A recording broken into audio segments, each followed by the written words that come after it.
आचार्य महाराज कह रहे हैं, व्यवहार से वही स्थिति बाहर ठहरे हुए आत्मानुष्ठान आत्म ध्यान में निष्ठ से लवलीन योगिनः योगी के मुनि के योगे न योग के द्वारा यानी आत्म ध्यान के द्वारा कश्चित कोई अपूर्व जिसका हम कथन नहीं कर सकते हैं, जिसका अनुभव हमारे को पहले कभी हुआ नहीं है, ऐसा अपूर्व ना पूर्व अपूर्व पहले नहीं हुआ वैसा अपूर्व परमानंद जायते परम आनंद प्राप्त होता है। सारांश, प्रवृत्ति और निर्वृत्ति लक्षण वाले व्यवहार चारित्र से, देखो व्यवहार चारित्र में प्रवृत्ति भी है और निर्वृत्ति भी है, दो तरह के सातवें गुण स्थान हैं, एक प्रवृत्ति परक सातवां गुण स्थान और एक निर्वृत्ति परक सातवां गुण स्थान, यानी एक समिति परक और एक गुप्ती परक। गुप्ती में गोपन होता है, ध्यान की मुद्रा बन जाती है, मन वचन काय को गोपित करना गुप्ती है, ये ध्यान की भूमिका बनाती है। और प्रवृत्ति क्या है? समितियां, देख करके चलो, देख करके बैठो, है एरिया समिति देख करके चलना, भाषा समिति सावधानी से नपातुला बोलना, ऐष्णा समिति श्रावक भले ही शोध करके दे रहा है, महाराज जी जब हमने शोध करके आपको दिया तो आपको शोधने की जरूरत क्या है, हमने तो देख लिया ना, हम तो 3-4 जन देख करके दे रहे हैं, जब हम दे रहे हैं तो आप काहे को देख रहे हो? नहीं, तुम कितना भी देखो वो तुम्हारा काम है, हमारी अंजलि में आया है, अब हमें अपने शोधन को करना है। ये ऐष्णा समिति है, अशुद्ध चीज कोई दिख गई अंतराय कर देंगे, निर्दोष है ग्रहण कर लेंगे। ऐष्णा समिति आदान निक्षेपन उठाने रखने में सावधानी रखना, उठा रहे हैं कोई जीव जंतु तो नहीं लगे, हाथ से दब जाएंगे, रख रहे हैं सामान कहाँ पर रख रहे, सामग्री वहां पर देखो, उजाले में दिखता है अंधेरे में नहीं दिखता है, देख करके आदान ग्रहण करना, निक्षेपन रखना, देख करके ये कार्य करना। प्रतिष्ठापन, नहाने धोने के लिए गृहस्थ जाता है, मुनि महाराज जी भी जंगल को जाते हैं आदि आदि, तो उस जगह का संशोधन कर लेते हैं, कीड़े मकोड़े नहीं होना, किसी का विरोध बाधा नहीं होना, ऐसी जगहों पर प्रतिष्ठापन समिति। मुनि महाराज जी तो इन समितियों का पालन करते ही करते हैं, वृत्ति श्रावक श्राविका भी इन समितियों का पालन करते हैं, वो भी अपने कार्य में सावधानी रखते हैं ताकि हिंसा के दोष कम लगें, हिंसा अनावश्यक हिंसा से बचा जा सके। देखो सावधानी है तो आप अनावश्यक हिंसा से बच सकते हो, लापरवाही है तो जो नहीं भी जरूरी है वो भी हिंसा होने लगेगी, बाधा होगी। तो सावधानी हमें हिंसा से बचाती है, सावधानी में जीव का संरक्षण हो जाता है, और सावधानी नहीं रखो तो लापरवाही होती रहती है। ये 5 समितियां हैं जिनका पालन करना व्यवहार चारित्र माना जाता है। अहिंसादि 5 व्रत हैं, उनका पालन करना।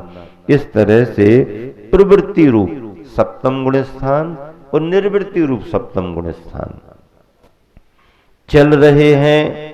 छठा गुण स्थान चलने में देख करके चल रहे हैं, समिति से चल रहे। 7वें गुण स्थान की अप्रमत्तता, तो जो सावधानी है वो अप्रमत्त अवस्था है, ये प्रवृत्ति का 7वां गुण स्थान। और एक ध्यान में जब बैठते हैं वो निर्वृत्ति का 7वां गुण स्थान है। इस ध्यान में बैठने पर ही, इस निर्वृत्ति से ही जब कभी उत्तम संगनन के साथ किसी साधक की परिणाम विशुद्धि बनेगी तो वो श्रेणी की ओर आगे बढ़ेगा। श्रेणी उपसम श्रेणी भी होती है, छपक श्रेणी भी होती है, कर्मों का क्षय करते करते आगे बढ़ते हैं। शुक्ल ध्यान शुद्धोपयोग के बल पर साधक फिर करता है। यही तो सब गुण स्थान है। गुण स्थानों की चर्चा इसी रूप में तो आती है। गुण स्थान कोई नसैनी सीढ़ियां थोड़ी लगी हैं, एक सीढ़ी एक सीढ़ी एक सीढ़ी, वो तो उदाहरण के लिए बताई जाती हैं। हमारे परिणाम का जो उतार चढ़ाव है, परिणामों में जो उतार चढ़ाव होता रहता है, उसी से अपने गुण स्थान बनते रहते हैं, गुण स्थान बनते रहते हैं। प्रति समय आप जिस भूमिका में हो, आपके परिणाम उसके अनुसार बनते रहते हैं। कभी कमोबेशी होती रहती है, बाहर की क्रिया अपनी एक सी चलती रहती है, परिणामों में कभी कभी अंतर आता रहता है, अंतर आता रहता है। तो वो उसका परिमार्जन करते रहते हैं, परिमार्जन करते रहते हैं। कैसे करते रहते हैं? बर्तन साफ सुथरा है, उपयोग करते करते शाइनिंग खत्म हो गई, कपड़े साफ सुथरे सुबह निकाल करके पहने, दिन भर पहने बाजार में घूमे, शाइनिंग खत्म हो गई। अब क्या करोगे इसके लिए? अरे फेंक थोड़ी देंगे, पुनः उसके लिए ठीक ठाक करेंगे। बारिश हो रही है, गाड़ी आगे बढ़ानी है, पानी कांच पर गिर रहा, पानी बहुत गिर रहा है, अब सामने तो दिख नहीं रहा, पानी गिरता जा रहा, बहता जा रहा, साफ साफ नहीं दिख रहा है। क्या करें? फिर गाड़ी चलाना बंद कर दे? नहीं नहीं, हमें तो टाइम पर पहुंचना है, टाइम पर पहुंचना है तो गाड़ी तो चलेगी चलेगी। फिर क्या करें? पानी गिर रहा, गिरने दो, हमें तो आगे बढ़ना है। फिर साफ साफ कैसे दिखे? तो भैया कंपनी ने गाड़ी में सिस्टम दिया है, बटन दबा दो। क्यों डॉक्टर साहब? महन जी क्या वाइपर कर दो भैया चालू, पानी गिर रहा है, वो साफ कर रहा है, आपको दिख रहा है, बड़ी अच्छे तरीके से चलते जाओ चलते जाओ। तो अपने परिणामों में सुबह से शाम तक कोई ना कोई संस्कार आता है। आ गया, पकड़ के नहीं रखना, अपना वाइपर चालू कर दो, वाइपर चालू कर दो, साफ सुथरा रास्ता। इस तरह से क्या कहा जा रहा है? देखो, प्रवृत्ति और निर्वृत्ति लक्षण वाले व्यवहार चारित्र से ऊपर उठे हुए आत्म ध्यान में लवलीन योगी को, किसको? योगी को। ध्यान की बात तो योगियों के लिए ही जमती है। हाँ, उनकी ही मुद्रा, योग की ही मुद्रा ध्यानी को जमती है। कपड़े पहने हुए, राग द्वेष में पड़े हुए, आरंभ परिग्रह का त्याग नहीं है, इंद्रिय विजय नहीं है, ये नहीं है वो नहीं है, तत्व का ज्ञान नहीं है, धर्म की बातें मालूम नहीं है, तो ऐसे आरंभी सारंभी लोग भले मुद्रा बना के बैठ जाएं, भले आत्मा आत्मा आत्मा आत्मा की चर्चा करें, लेकिन उनको अंदर से वो रस नहीं आएगा।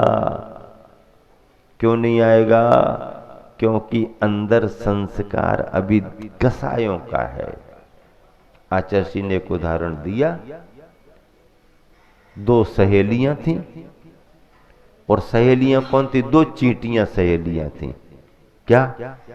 चींटी चींटी की मित्रता हो गई। अब अलग अलग रहती थी। एक कहाँ रहती?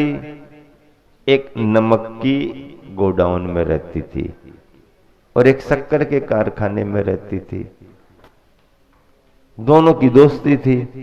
एक दिन मिल गई। सुनाओ तो बहन, क्या कैसा चल रहा है? बढ़िया है, ऐसा है वैसा है। कहाँ रहती हो? हम तो नमक की गोडाउन में रहते हैं। अच्छा, अरे कैसा है नमक? तुम चख के देखो। अरे अरे भारी खारा है ये तो। नहीं नहीं, तुम कहाँ पड़ी हो, परेशान हो रही? तुम कहाँ रहती? हम तो शक्कर के कारखाने में रहते हैं। शक्कर का बहुत स्वाद है। अच्छा, खूब स्वाद है? हाँ, बहुत स्वाद है, बहुत मीठी होती है। चलो हमारे साथ, हमें भी मिलेगा स्वाद। हाँ, तुम्हें भी शक्कर का स्वाद मिलेगा, चलो हमारे साथ। चली गई। अब उसने शक्कर के दाने दिए, इसने शक्कर का दाना खाया। टेस्ट अच्छा नहीं लग रहा। दूसरा ले लो, उसे भी अच्छा नहीं लग रहा। कई दाने उसने दिए, कई दाने उसने खाए, उसको मिठास ही नहीं आ रही। कहने लगी तुम कहती शक्कर मीठी है, यहां तो कुछ भी नहीं लग रहा। बोले नहीं नहीं, शक्कर तो मीठी ही है, फिर हमको स्वाद क्यों नहीं आ रहा? कुछ गड़बड़ी तो नहीं है तुम्हारे अंदर? मुंह खोल के देखा, मुंह खोल के देखा तो वो नमक की डली रख करके पहले से आई थी, इतना सा नमक का कण पहले से लगाई थी। अब चींटी अगर अंदर नमक का कण रखे है तो शक्कर कितनी भी उसको दे दो, स्वाद आने वाला नहीं है। ये जितनी भी ये अध्यात्म की चर्चा ना, ये विषय कसायों की डली तो अपने अंदर रखे और ऊपर से अध्यात्म की चर्चा कर रहे, उनको स्वाद आने वाला नहीं है, स्वाद आने वाला नहीं। एक बड़े शहर में हम गए, बड़ा आयोजन था, स्वाध्यायी लोग भी खूब थे। उन्होंने अपना भाव प्रकट किया कि महाराज जी हम आपके स्वाध्याय में बैठना चाहे। तुमने कहा बैठो, आप ही बताओ किस ग्रंथ का स्वाध्याय करना है, आप ही बताओ, हमें तो सब ठीक है, आप बताओ क्या? बोले समय सार सुनना चाहेंगे आपसे।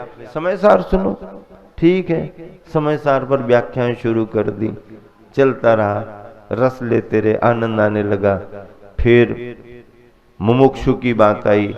हमने कहा देखो आचार्य कुंद कुंद स्वामी ने मुमुक्षु की बड़ी महिमा गाई है, और मुमुक्षु हुए बगैर तो मोक्ष ही नहीं है। क्या बात है, क्या बात है। मुमुक्षु की हमने थोड़ी प्रशंसा कर दी तो सब उत्साहित हो गए। बोले महाराज जी हम सब लोग मुमुक्षु ही हैं। क्या कहने लगे सामने से? महाराज जी हम सब लोग मुमुक्षु ही हैं। हमने कहा मुझे तो नहीं लग रहा कि आप लोग मुमुक्षु हो।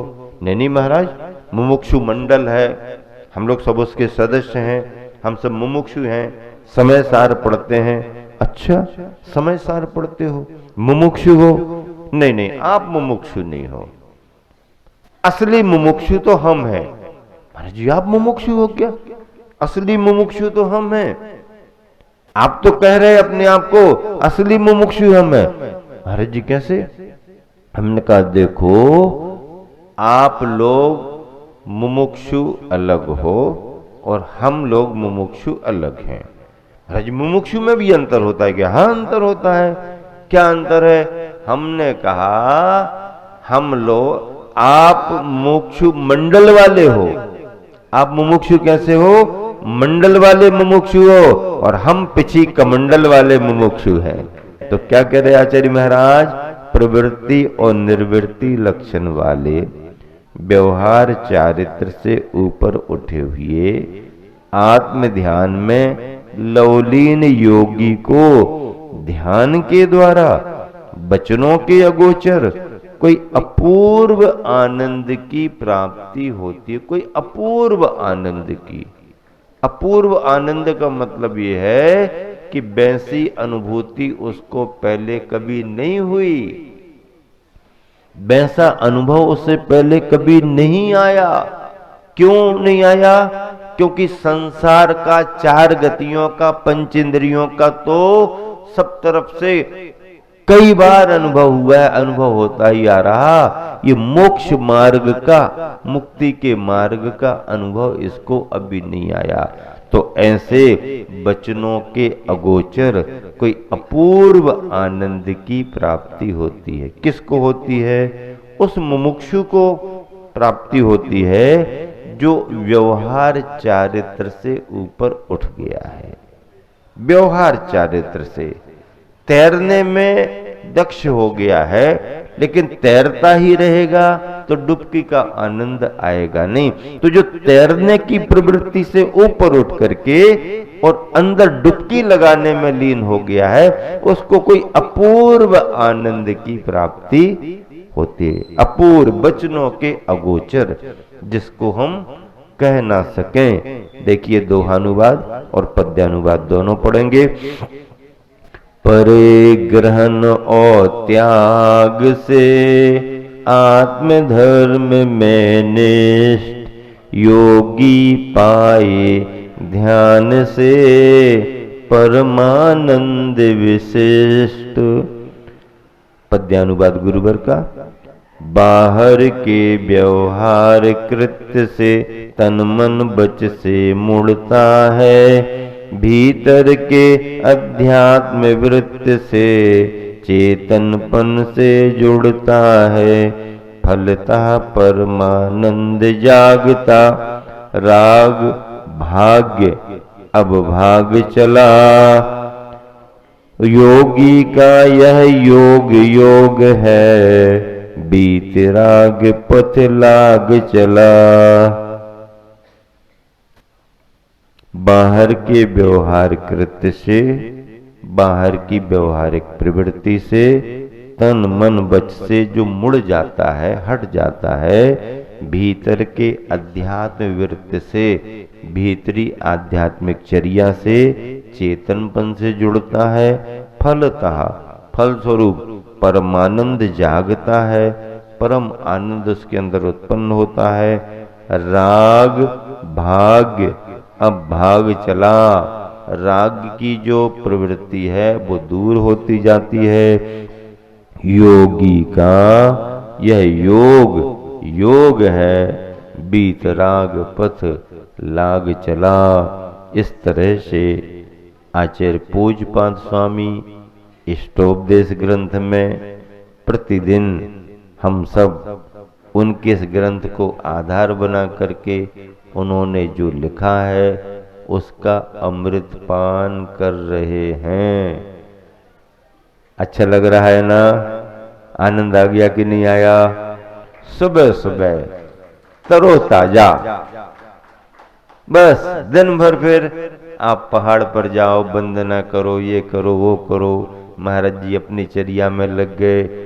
लेकिन सुबह सुबह जो खुराक मिल जाती है ज्ञान की, चारित्र की, सम्यक दर्शन की, रत्नत्रय की, भेद विज्ञान की, ये खुराक ऊर्जा बनकर के दिन भर साथ देती है।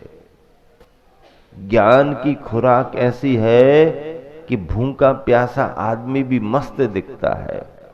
और अगर विचारों में शून्यता आ गई, वैचारिक ऊर्जा हमारे पास नहीं है, तो भरपेट भोजन करने वाले के चेहरे पर भी चमक नहीं आ पाती। और यहां भूखा प्यासा है फिर भी चमक रहा, क्यों? ज्ञान की खुराक, अध्यात्म की खुराक एनर्जी देती है, ऊर्जा देती है। इसलिए सभी को प्रतिदिन स्वाध्याय करना चाहिए, स्वाध्याय करना चाहिए, अच्छे से स्वाध्याय करना चाहिए, मन लगा करके स्वाध्याय करना चाहिए। और स्वाध्याय के साथ पूजा पाठ अभिषेक सामयिक भी करना चाहिए। यही मनुष्य जीवन का सार है। महावीर भगवान की जय।